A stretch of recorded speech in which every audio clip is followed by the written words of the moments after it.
crisis, why the solution requires a social reformation.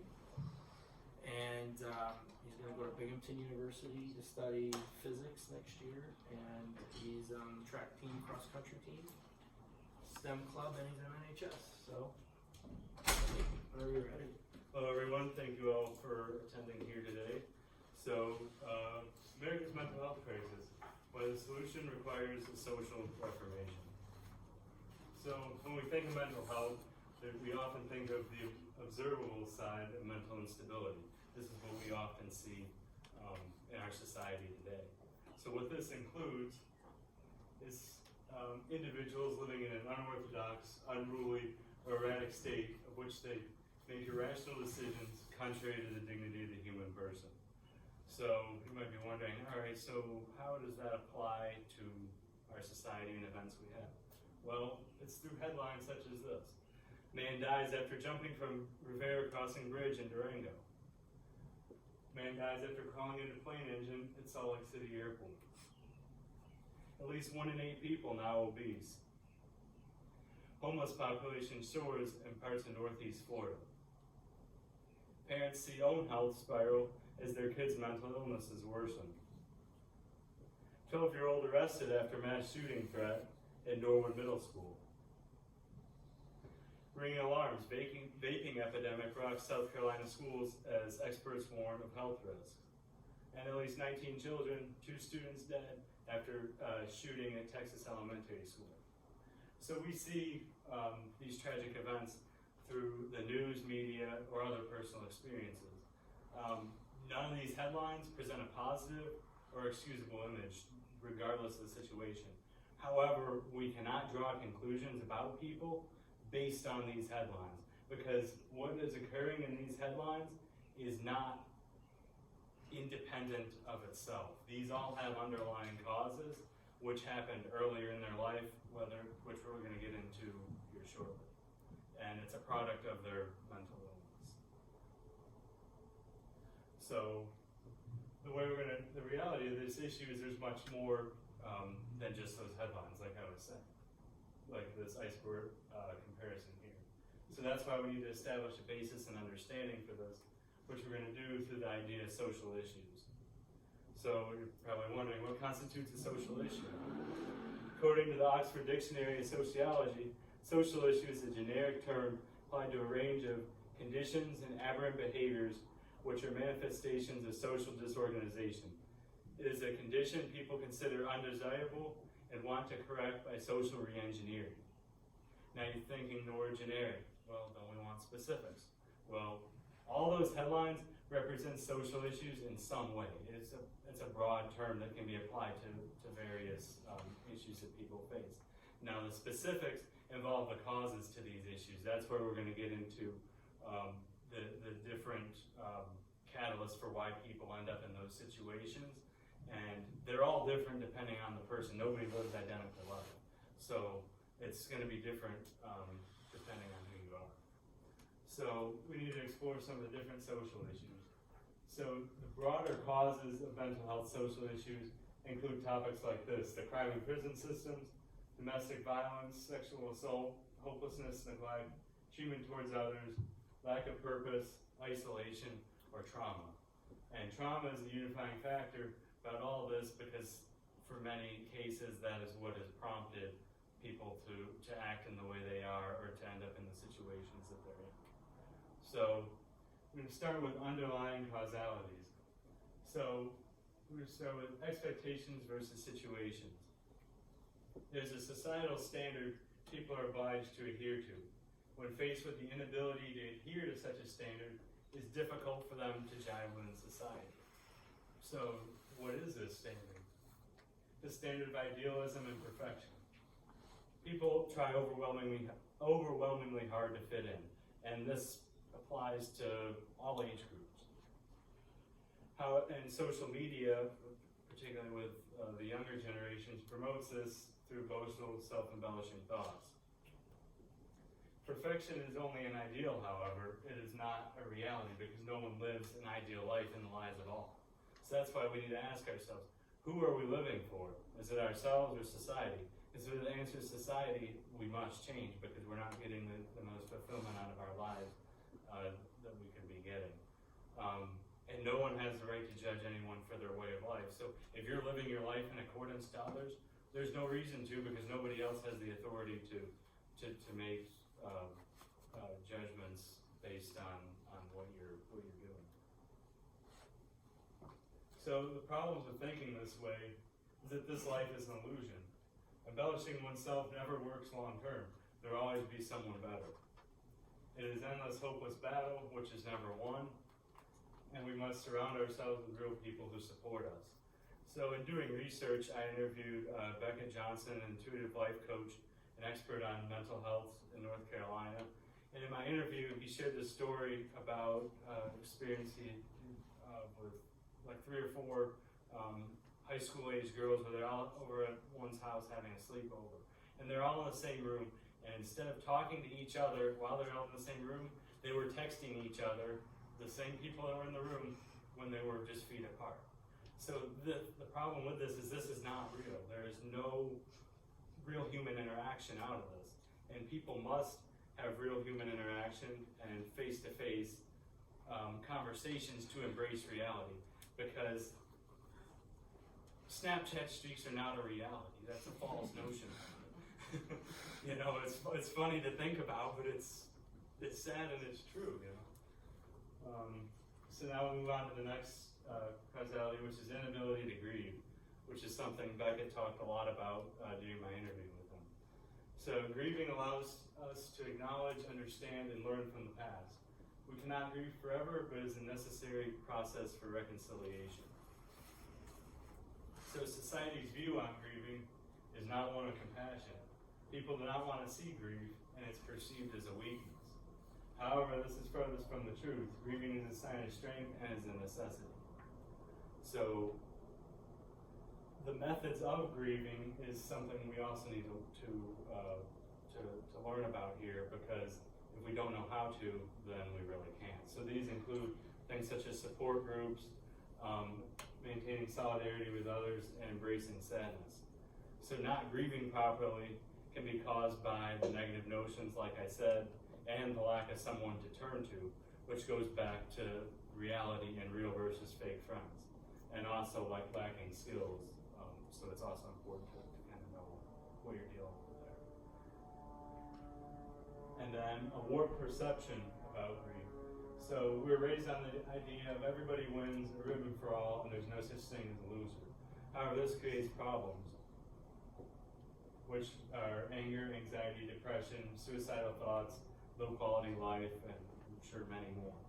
And you may be wondering how these things are connected, but life is hardly about reassurance or comfort. Reality is reality.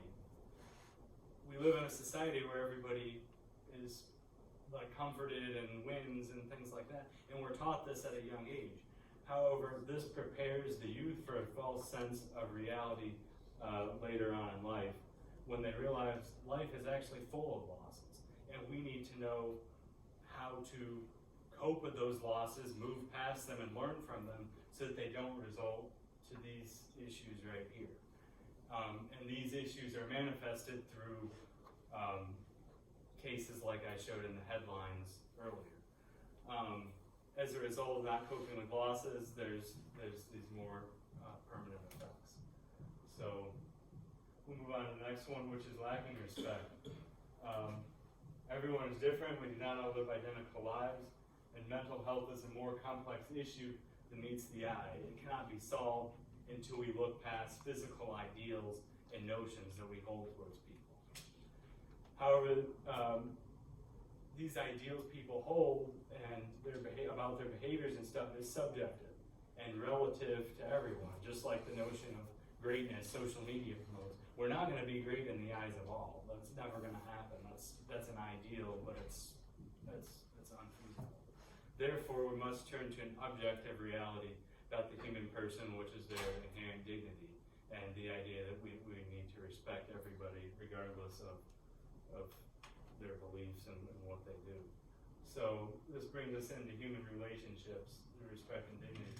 We live in a society of relativism and the idea of superiority of personal opinion. However, this leads to problems. Nobody has judging authority over others regarding their way of life. If we're relativistic in our thinking, there's really no basis for that in some cases. Life and dignity of the human person is priceless, and self-absorbed, relativistic ideals demoted. Everyone is entitled to these things, regardless their stage of life, past decision, or personal affiliations. And social media plays a significant role in shaping society to a relativistic standard. Then we also have who we rely on. So we need to evaluate our relationships, like I said earlier. Are we living for ourselves or others' expectations? Those considered close, are they people you aspire towards, and are they there for you? And the people we associate with, they are very influential on our overall life and well-being. Are they the influence we want? We need to ask ourselves these questions. Finding genuine, real people and relationships and avoiding manipulative and greedy ones is key to happiness. So, the last one here we have is sadness. So, people, especially the young, are more unhappy now than any time since the initial collection of data on this, and that's been proven by various studies. And this is ironic because people are more connected now than ever. Not only that, but more people have greater access to resources than ever before. So you're probably wondering, why are we in such a predicament? Which we're going to start with the lack of values. So the country's foundation was on a Judeo-Christian American values, which created the freest, most affluential country in the world, which is proven by the people who were wanting to immigrate here. They wouldn't be wanting to for no reason. So in the past, admiration of American values created a strong identity through roots, community, optimism, and meaning.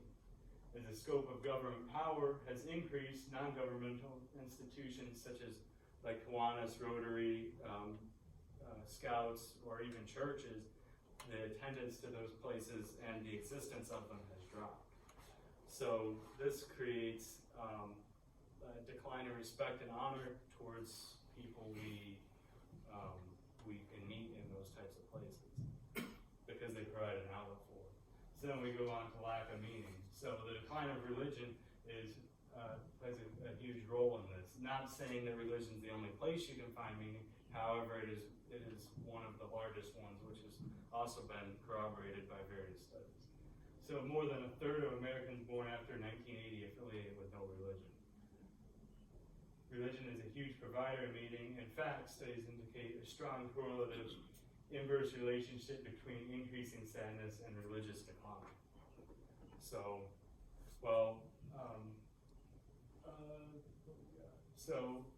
from the book Man Search for Meaning, Viktor Frankl, a quote from that is, aside from food, the greatest human need is meaning. Therefore, lacking meaning leads to a lot of complications, which can be manifested through events such as the headlines I showed. So now we're going to move on to the counterfactual causality of all this, which is the healthcare system. And in my interview with Beckett, he talked a lot about this. And the stigma surrounding mental health for many years made knowledge on treatment procedures limited. The current approach is not one of expertise, so we're going to listen to his testimony here about some of the things he's experienced.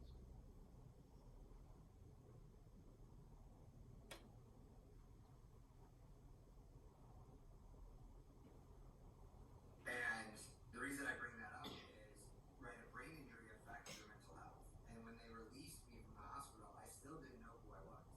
So if I didn't have my family or my friends, I would have been homeless and not knowing what I was doing. So I think a lot of people also on the streets have traumatic brain injuries, because what I learned going through that process is mental health is really the problem is in the medical field. They didn't know what to do with me.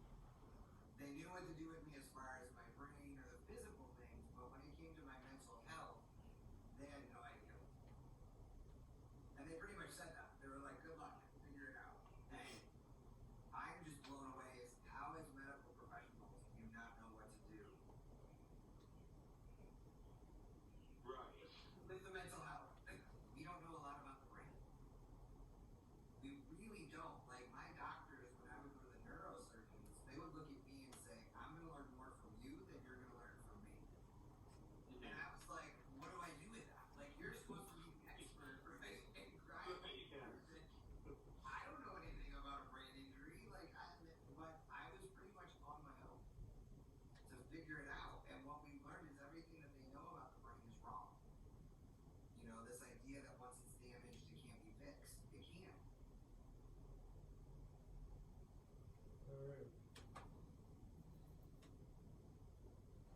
So why is the approach like this? Well, it's because of long-standing issues.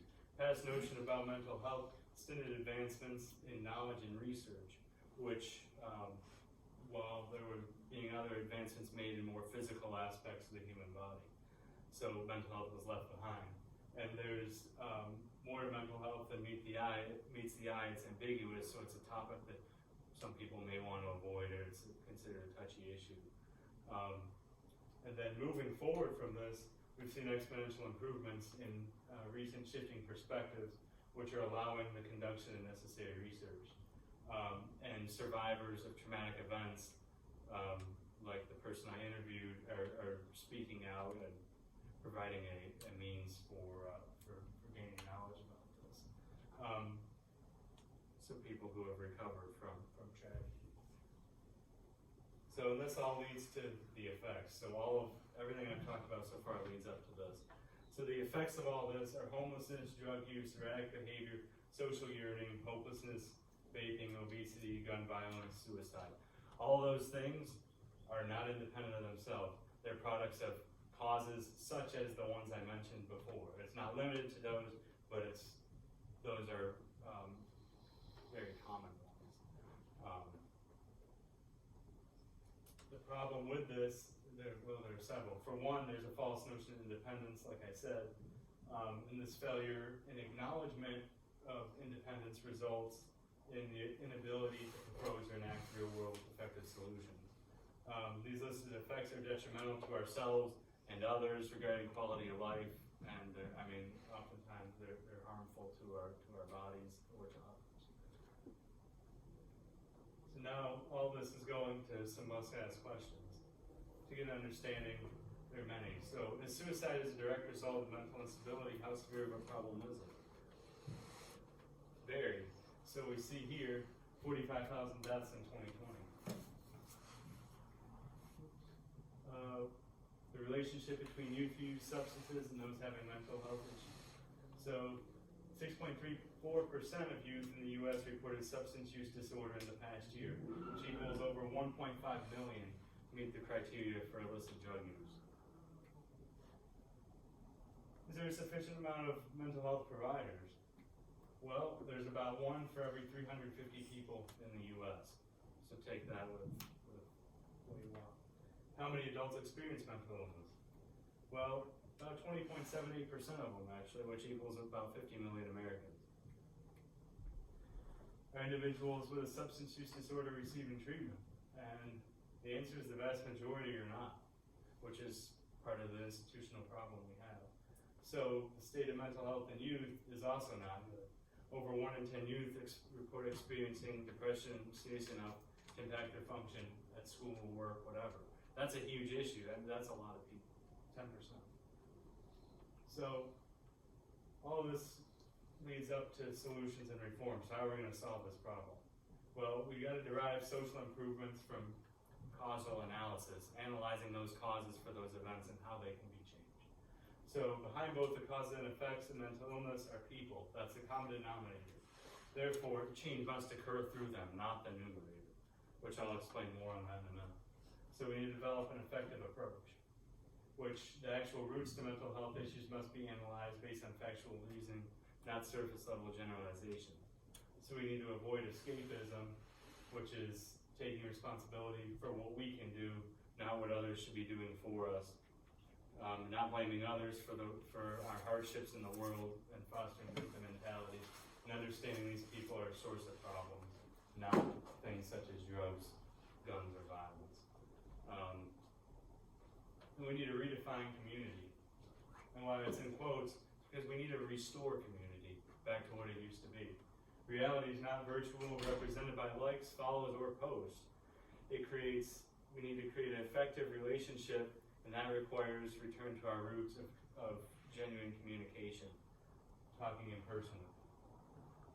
And contextualizing the issue, Gen Z is a significant contributor to this crisis, but they're also the best ones to fix it, and that starts right here in school. And one large action is never going to solve this problem. That's why it takes everybody to work together to come up with solutions. And then we need to address different issues.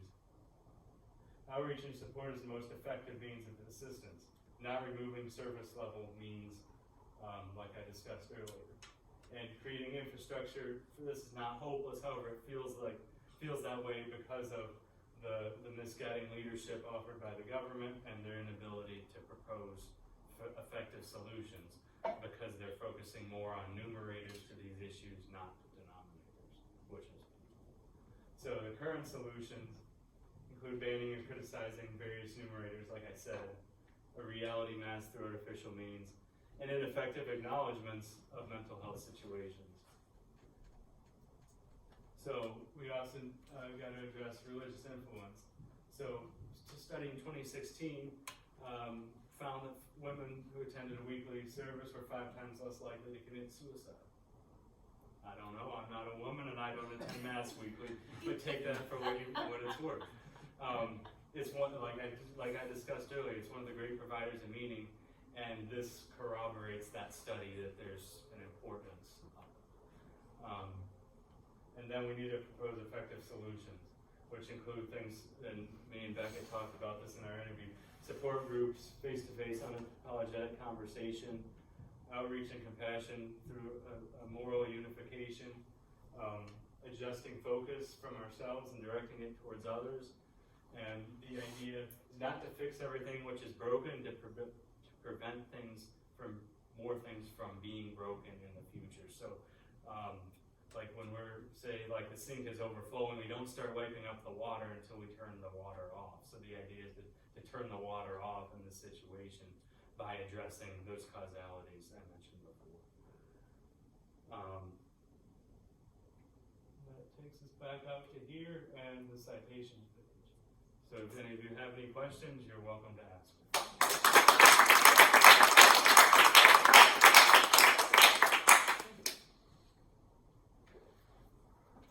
Andrew.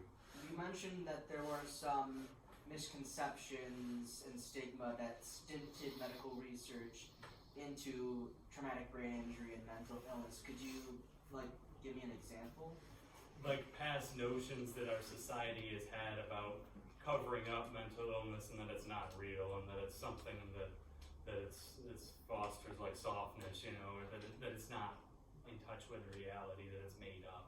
That's the idea. Is there used to be a very large notion about that in society. Recently that's changed, but that's kind of why it stinted the research on that.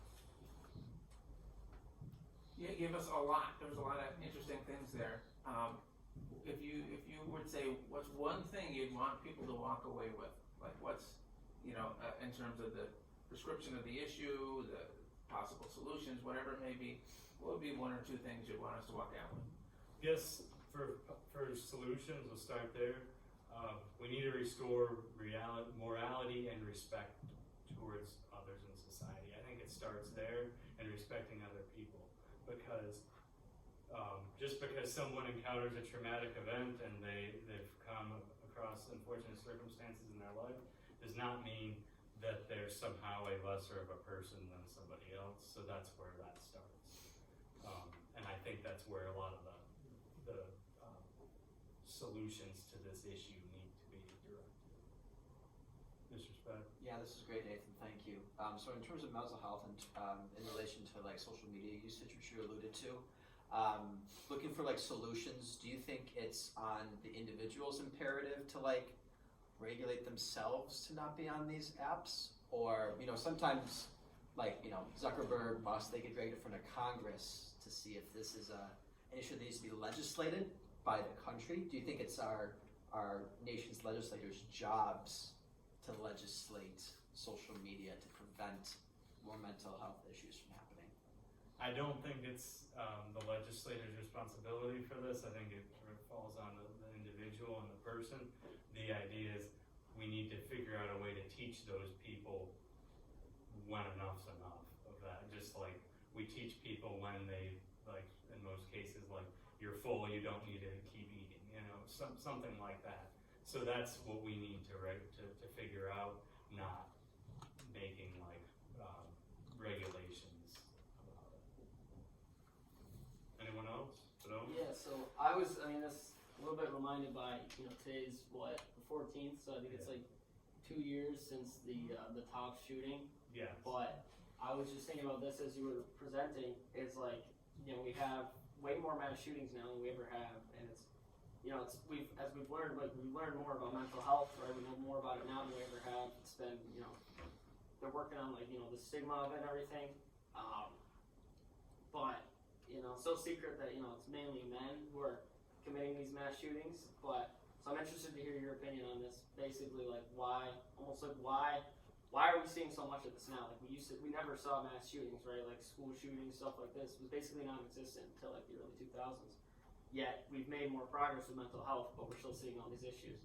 So, like, this is, I mean, I want to hear your opinion, but what I think is that it's, it's because it's men, and we've just kind of, our society is kind of moving away, like, from, the male-only spaces, right? Like, I just saw the other day, like, something, they're changing, like, Boy Scouts of America to just, like, Scouting America or something like that. We used to have the military, right? Now we've got, we've got women in the military, too. These male-only spaces are kind of starting to disappear.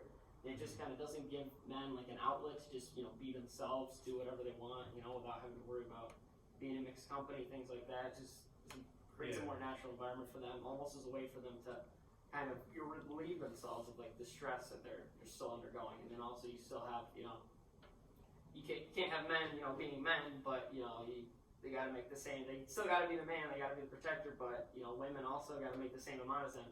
So it just kind of creates all these, like, double standards that it's hard for them to wrestle with. And I think that's what we're seeing these effects with, like, men just feel like they have no place now, right? Especially young men. And I think that's why we're starting to see this. And that's what when talking during my interview, that was what was brought up a lot, was that there's more situations associated with men than there is women.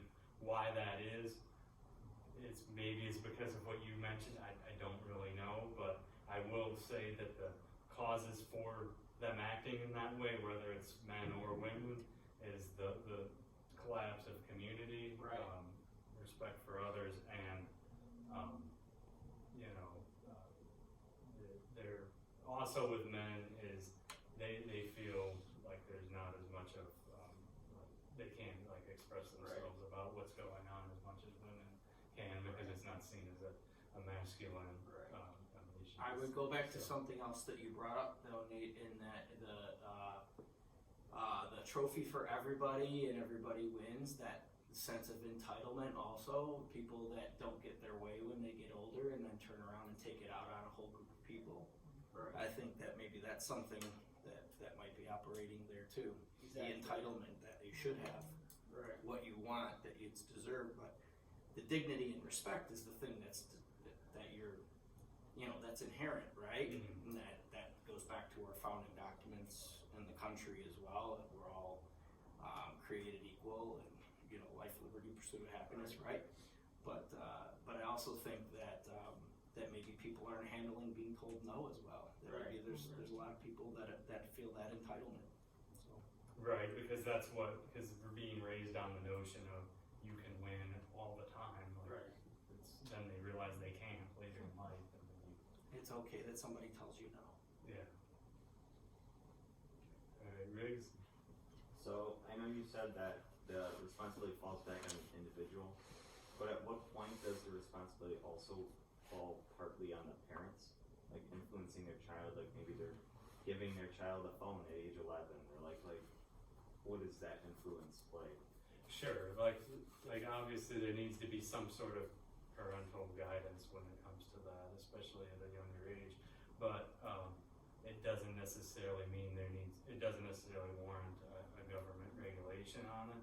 It just means, and if that's their parents' choice, that's their parents' choice. There's really not much you can do about it. Sure, I think that's necessary, but at the end of the day, I don't really know how much you can control with that. All right. Okay, thanks, Nate.